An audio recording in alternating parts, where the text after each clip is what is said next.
आज अगर कृष्ण होते तो दूध और माखन उनका प्रिय भोजन बिल्कुल नहीं होता। आज अगर अल्लाह होते तो इस्माइल की जगह उस मेमने की कुर्बानी को भी अस्वीकार कर देते। आज अगर जीसस होते तो ये ना कहते कि वनस्पतियों के साथ जीव जंतुओं को भी मैंने तुम्हारे उपभोग के लिए बनाया है। अगर नानक ने ये कहा कि सब्जियां और मांस एक समान है क्योंकि उनका मूल तत्व पानी है, तो उनका अभिप्राय था एक सतनाम ओमकार। तुमने अपने स्वार्थों के लिए उनकी बात को मिस इंटरप्रेट किया, इसमें उनकी कोई गलती नहीं। मंदिर, मस्जिद, गिरजा और गुरुद्वारा भगवान का घर नहीं, भगवान का घर है ये पृथ्वी, ये प्रकृति जो हमारी वजह से लगातार मिट रही है। हमारी इस विशाल आबादी की भोजन आपूर्ति के लिए लगातार पशु जबरदस्ती पैदा किए जा रहे हैं। सुई, हार्मोन्स और दवाइयां देकर कम अवधि में बड़े किए जा रहे हैं और किसी मशीन की भांति उनका उपयोग करके बड़ी ही बर्बरता से उनको डिस्कार्ड कर दिया जाता है। धर्म और शास्त्र हमें मुक्त करने के लिए होते हैं, ना कि जीवों के शोषण के लिए। जला दो ऐसे धर्म ग्रंथों को जो जीवों का शोषण करने के लिए अनुमति देते हैं। तोड़ दो ऐसे मंदिर, मस्जिद, गिरजा और गुरुद्वारा जो तुम्हें प्रार्थना और पूजा का मर्म नहीं बता सकते।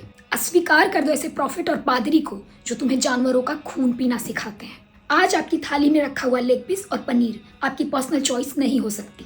आज आपका भोजन पृथ्वी का बुखार बन रहा है। लगातार हजारों हेक्टेयर के जंगल साफ किए जा रहे हैं ताकि आप दूध पी सकें और मांस खा सकें। हम 2025 में जी रहे हैं और आज सबसे पिछड़े लोग वो हैं जो धर्म, संस्कृति, भोजन और पोषण के नाम पर जानवरों का मांस और दूध पी रहे हैं। पूरी दुनिया में 9 लाख गायें रोज काटी जा रही हैं ताकि तुम्हारी दूध की हवस शांत हो सके। किस हक से तुम अपने आप को शाकाहारी कहते हो? हर साल गायों को जबरदस्ती पैदा किया जाता है, जबरदस्ती उन्हें प्रेग्नेंट किया जाता है और अगर मेल बछड़ा हो तो तुरंत स्लॉटर हो जाता है या सड़क पर छोड़ दिया जाता है मरने के लिए। बड़ी ही बर्बरता से मशीन लगा लगा के उसका खून और पीप तक चूस लेते हैं दूध के नाम पर।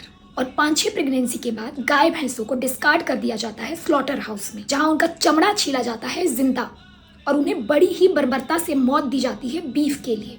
और वही बीफ एक्सपोर्ट किया जाता है दूसरे देशों में और तुम्हारे देश के कई राज्यों में भी वही बीफ खाया जाता है। तो जितने भी लोग इस भ्रम में हैं कि बीफ से उनका सनातन धर्म नष्ट हो रहा है, वो पहले दूध पीना छोड़ें।